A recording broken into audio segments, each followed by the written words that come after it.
क्रांतिकारी जागृत। कहने को तो बहुत कुछ है, लेकिन आज जिस घड़ी के लिए, जिस कार्यक्रम के लिए यहाँ उपस्थित हुए हैं, उनके विचारों को सभी लोग बता रहे हैं, लेकिन जो उनका आइडियोलॉजी था उस पे हम शायद ही काम कर पा रहे हैं। आज इतना बड़ा ऑर्गेनाइजेशन यहाँ पे हुआ है, इतना बड़ा कार्यक्रम है, लेकिन आज भी हमारे समाज में सभ्यता नहीं है, अनुशासन नहीं है। यही दूसरे वर्ग का समाज होता तो हमारे सभी समाज के लोग रोड में नहीं खड़े होकर यहाँ खड़े होते, क्योंकि हमारे पास हमारी सम्मानीय, हमारा गर्व एकमात्र महिला विधायक है। तो मुझे लगता है कि उनके सम्मान में कम से कम आपको रोड में खड़ा ना होकर के यहाँ खड़ा होना चाहिए था। लेकिन गनीमत देखिए कि हमारे समाज में आज 70 साल आजादी के बाद भी ये सभ्यता नहीं आ पाया है, और इन बातों को जब बीच में रखा जाता है तो लोग जनप्रतिनिधियों को गाली देने लग जाते हैं, या हम जैसे समाज सेवक को बोलने लग जाते हैं, लेकिन ये सभ्यता हमें नहीं बन पा रही है। बाबा साहब ने क्या कहा था? 3 आइडियोलॉजी थे जिसके अंतर्गत सभी आते हैं। शिक्षित बनो, संगठित रहो, संघर्ष करो। शिक्षित तो हो रहे हैं, संघर्ष तो कर रहे हैं, लेकिन आज तक संगठित नहीं हो पाए हैं। अगर संगठित होते तो हमारे ये तमाम जो युवा साथी उधर खड़े हैं आज इधर खड़े होते और सम्मान में ध्यानपूर्वक सभी बातों को सुन रहे होते। तो ये जो हमारा आइडियोलॉजी है, 2 चीजों पे तो काम हमारा हो रहा है, लेकिन आज हम संगठित नहीं हो पा रहे हैं। बाबा साहब को मूर्ति लगा दिए, प्रसाद यहाँ पे आप लोग खा लिए, लेकिन जो उनकी मूल विचारधारा थी उसको समझने से हम लोग परे हो गए थे। इसको थोड़ा कम कर दीजिए आप लोग। मैं कोई नेता नहीं हूँ, आपका समाज का रक्षक हूँ, जिसे समाज के बीच में शोषण अत्याचार जो हो रहा है, वर्तमान में जो सरकारें हमारे हक अधिकार को खत्म कर रही है, उसके लिए मुझे चुना गया है।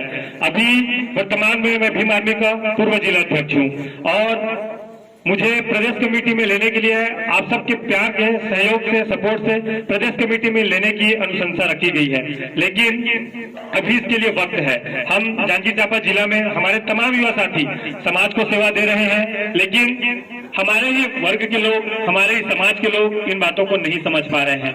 आपको समझना पड़ेगा। हम बड़ी बड़ी बातें करते रहते हैं, अभी इतना नारा लगाए जय भीम, लेकिन वो जय भीम के पीछे वजह क्या है? हम रोड पे आ रहे हैं नीला झंडा रख के, वो नीला झंडा रखने का अर्थ क्या है? और अभी हमारे बड़े भैया ने कहा कि मान्यवर काशीराम साहब का विचारधारा, तो उनका विचारधारा उसको समझने की जरूरत है।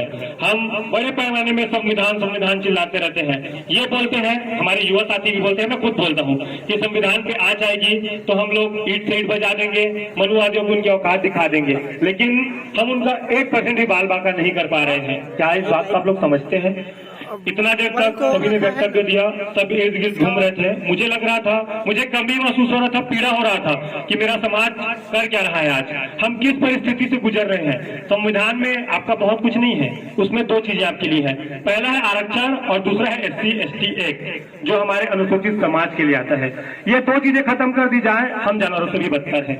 और इस बात को अगर आपको समझना है तो ध्यान से मेरी बातों को सुनिएगा, ताकि मैं बातों को रख सकूं। वैसे तो कम समय में मैं अपनी बातों को अब तक नहीं रख पाऊंगा, अतिरिक्त समय में ही आपको समझा पाऊंगा, लेकिन कोशिश करूंगा कि बहुत कम समय में मैं उन बातों को बता पाऊं जिनकी वजह से आज ये तमाम युवा जो दिख रहे हैं, जो हम भीम आर्मी के माध्यम से समाज को सेवा दे रहे हैं, हमारे जनप्रतिनिधियों को सुरक्षा दे रहे हैं, उनके पीछे खड़े हुए हैं डट करके, उनकी जिंदगानी के बारे में और जो संघर्ष चल रहा है हमारे देश के अंदर, उसके बारे में आप लोगों के बीच में बातों को रखूंगा। तो मैं परम पूज्य बाबा साहब को एक बार पूरा नमन करते हुए आपको बताना चाहूंगा, संविधान में हमारा सबसे बड़ा जो अधिकार है वो है आरक्षण। अगर आज आरक्षण नहीं होता तो हमारे पास हमारी दीदी जो यहाँ महिला विधायक है वो भी नहीं हो पाती। क्यों रोहित भैया? अगर हमारे पास आरक्षण का अधिकार नहीं होता तो क्या हमारे लोग SP DSP या विधायक तक पहुंच पाते? बिल्कुल नहीं पहुंच पाते। अब ये आरक्षण है क्या, इसको आपको समझना पड़ेगा। हमारे देश में भारत के अंतर्गत 52% जो आबादी है वो पिछड़ा वर्ग का आता है। वो समाज जो बहुजन समाज के अंतर्गत तो आता है, लेकिन आज तक इस बात को नहीं समझ पाया कि उसका हक अधिकार है कहाँ।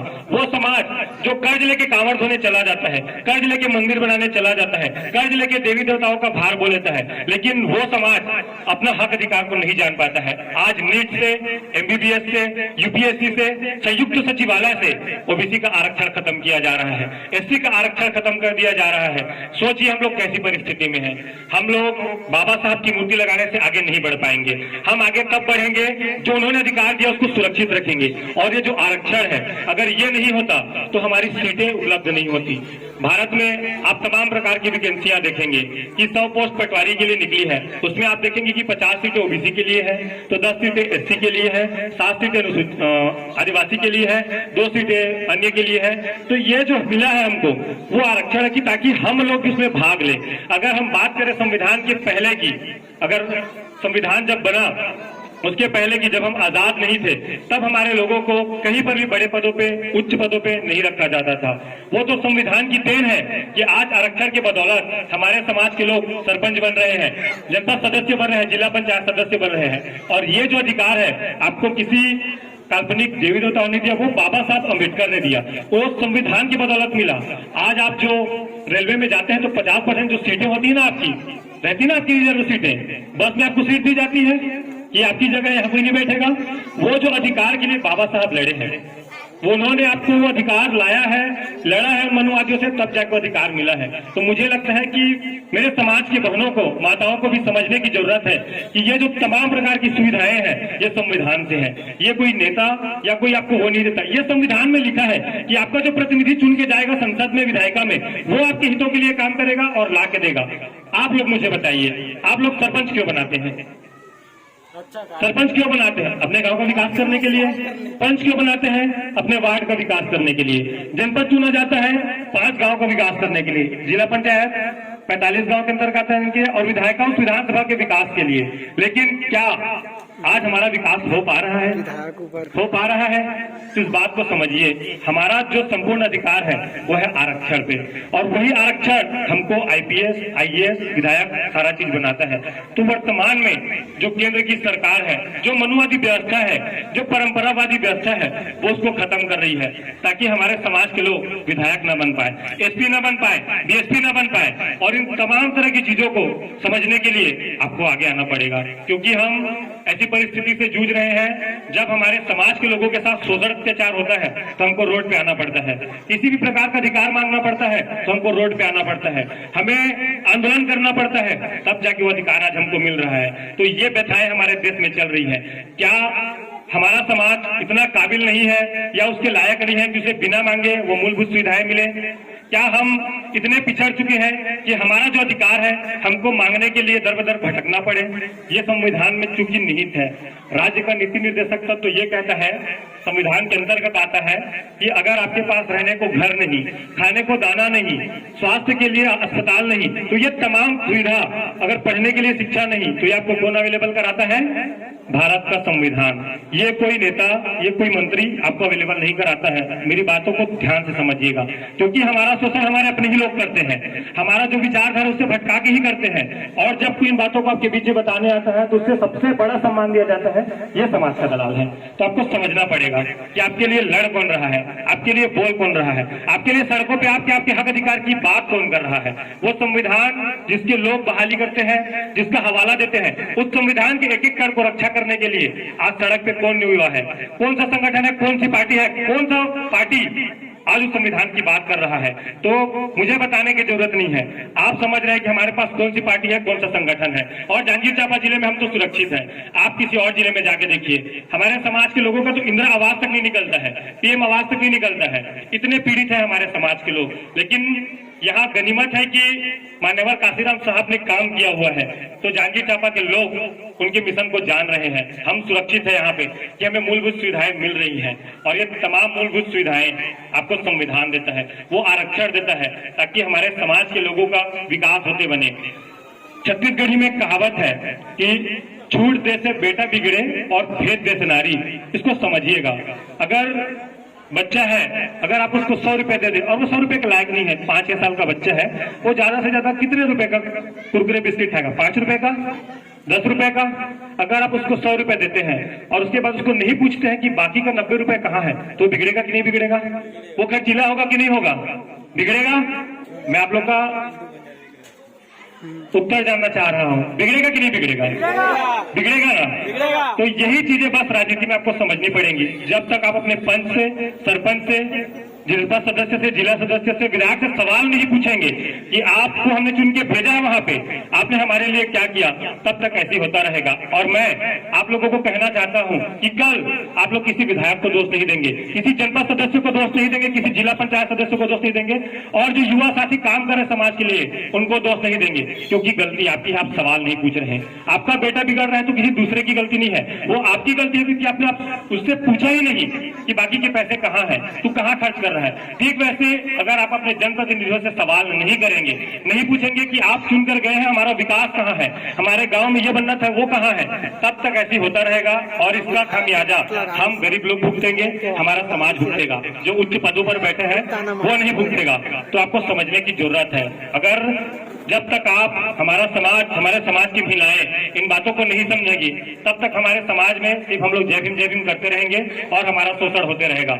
हमारा समाज का कोई युवा IPS IAS नहीं बन पाएगा। और जहां आप इन बातों को समझेंगे, सवाल पूछना शुरू करेंगे, तो कितना भी बड़ा मंत्री रहे, नेता रहे, आप तमाम प्रकार के हमारे जो वर्तमान में छत्तीसगढ़ में शासन है उसके नेता देख लीजिए, समाज हमारा है और आरक्षण भी हमारा खत्म किया गया। इतने बड़े बड़े हमारे नेता हैं, वो कुछ नहीं बोल रहे आपके लिए। आरक्षण पहले कितना परसेंट था छत्तीसगढ़ में? 16% था, फिर 12% किया गया, फिर 1% और दिया गया, सोचिए 3% खत्म कर दिया गया। क्योंकि छत्तीसगढ़ SC ST का बाहुल्य जगह है, तो आपको समझना पड़ेगा। हमारे इतने बड़े मंत्री हैं, मैं नाम नहीं लेना चाहूंगा, बहुत बड़े बड़े हमारे मंत्री हैं, एक को तो जगत गुरु कहते हैं। तो आपको समझना पड़ेगा कि ये जो गुरु है आपके वोट का गलत उपयोग कर रहे हैं।